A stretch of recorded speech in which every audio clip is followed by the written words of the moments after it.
Occupational English Test. Sample Test 1. Listening Test. This test has 3 parts. In each part, you'll hear a number of different extracts. At the start of each extract, you'll hear this sound. You'll have time to read the questions before you hear each extract, and you'll hear each extract once only. Complete your answers as you listen. At the end of the test, you'll have 2 minutes to check your answers. Part A. In this part of the test, you'll hear 2 different extracts. In each extract, a health professional is talking to a patient. For questions 1 to 24, complete the notes with information you hear. Now look at the notes for Extract 1.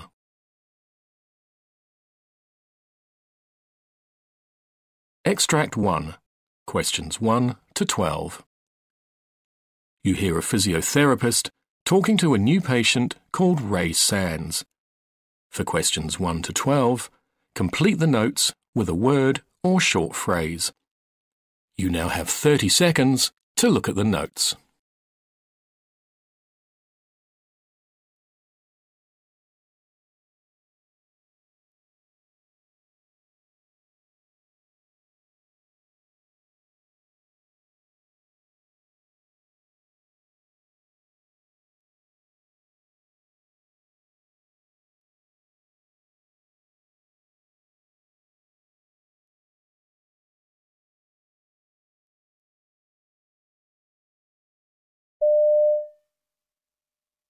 Come in.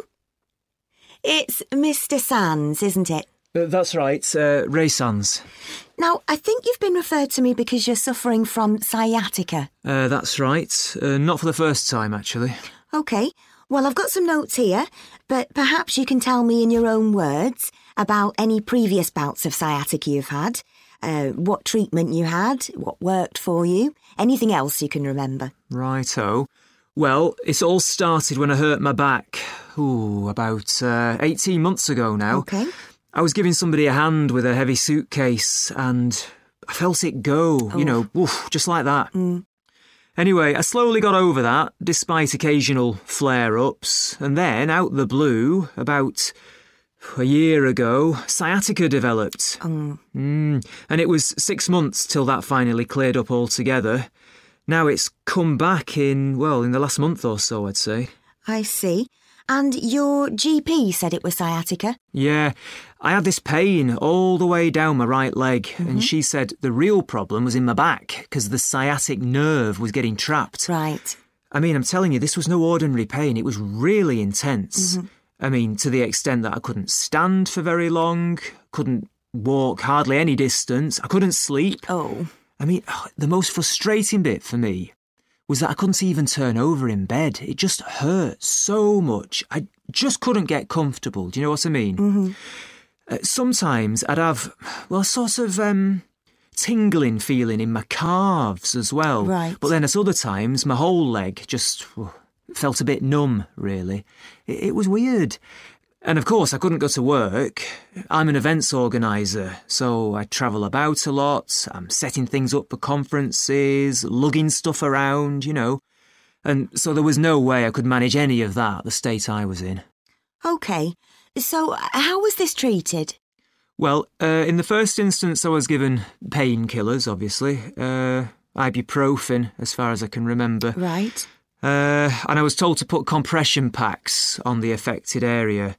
I mean, that did ease the pain a little, but I was still housebound, practically speaking. OK.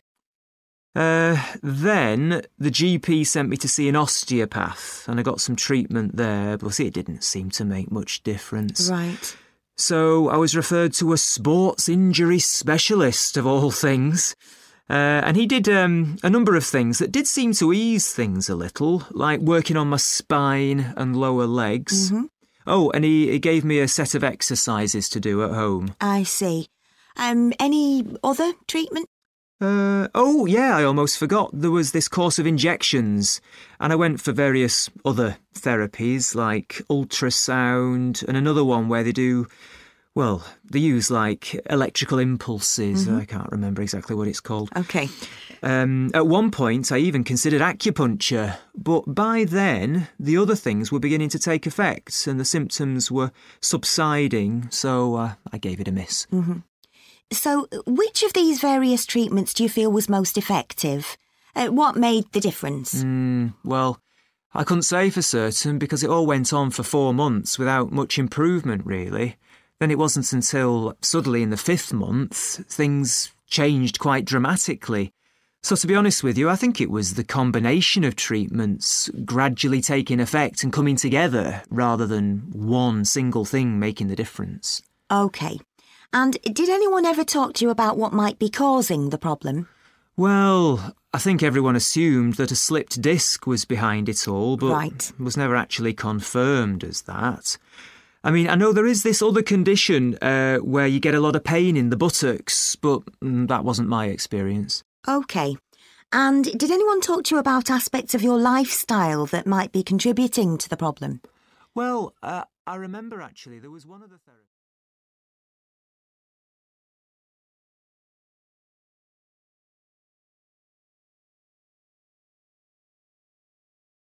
Extract 2, questions 13 to 24. You hear a consultant dermatologist talking to a patient called Jake Ventor. For questions 13 to 24, complete the notes with a word or short phrase. You now have 30 seconds to look at the notes.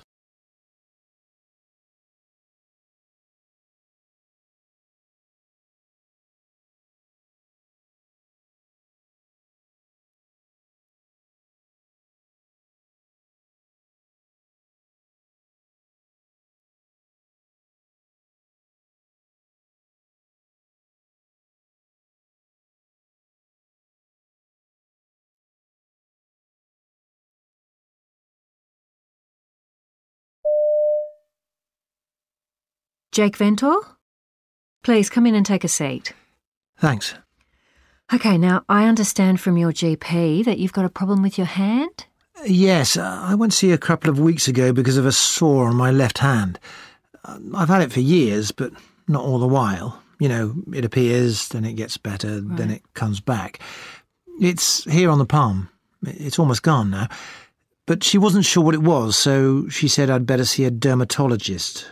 She took a photo. Did you get that? I did, yes. So tell me about the condition, how it feels and... Well, I always know when I'm going to get it because I have this itching beforehand. Right. I wake up at night wanting to scratch the area, though I try to stop myself. Good. Then a few hours later, I get 1 or 2 little blisters and they gradually get bigger and join up into one big one. It all feels a bit hot and the skin around it goes red. When I showed this to the doctor, she used the word chaotic to describe it. Anyway, it gradually dries up and I get a scab. Then after about 2 weeks, that falls off and there's just a little red patch, like you can see now. OK. I've been getting it for years. I actually got it the first time when I was in China in the 1990s. I had a job there for a couple of years before I came back here. That first time, I also had a similar sore on my chest, but that's never come back. But the one on my hand, that comes back every year or so, but never in exactly the same place. I thought it had sorted itself out because I didn't get it for a couple of years, but then it came back. Right. So there's no pattern. It's not getting more frequent or anything, and it doesn't seem linked to anything in my daily life. Like it doesn't seem to happen when I'm run down, for example, or because of anything in my diet, or if I'm under a lot of pressure at work, that kind of thing. OK. So the doctor thought you needed to have a look.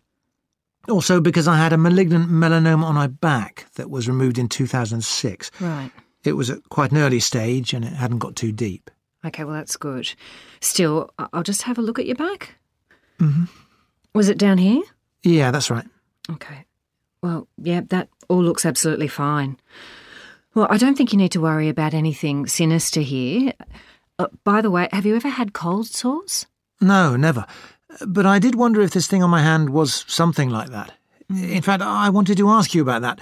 There's an antiviral cream you can use, isn't there, to stop them developing? I wondered if you could prescribe me something like that. Look, the trouble is these work well on the mouth because the skin's very thin there, but I'm afraid they won't have any effect in your case because the skin on your hand's so much thicker. Oh, I see. Well, something else that worries me is whether there's a chance of infection. Should I be covering the place up? No, you don't need to unless there's broken skin. Right, good. It's fine. And it's not actually having an impact on my quality of life or anything like that. It's something I can live with. I mean, I have done for all these years. OK, so really the reason you went to the doctor after all these years was just to see if there was any way we could prevent this happening. Yeah. OK, well, at this stage, the best thing to do is organise a biopsy. It might be a bit uncomfortable, but it means we can rule certain things out. OK.